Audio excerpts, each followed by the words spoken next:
my wood lift coffee table just arrived. Packaged very well so that the water did not get inside the box. Even the dog is excited about what this table's gonna look like. Let's put the W9 9-drawer dresser together. Things that we need: the user manual, a writing utensil, hammer, drill, and a 1/4 drill bit. The first thing I did is looked at the user manual to see exactly what the pieces were.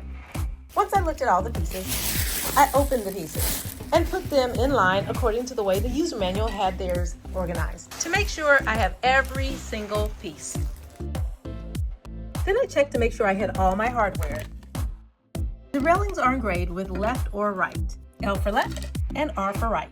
Mine also came in 2 separate colored bags, a clear bag for the left and it came in a blue bag for the right. The different pieces of hardware are packaged individually, which makes it really easy. I love that all the pieces are labeled so that you know exactly what goes where. Once I have all my hardware ready and accounted for, and all my product pieces ready and accounted for, I'm ready to put it all together. I love how easy it was to put together. The instructions are crystal clear. It comes with everything you need.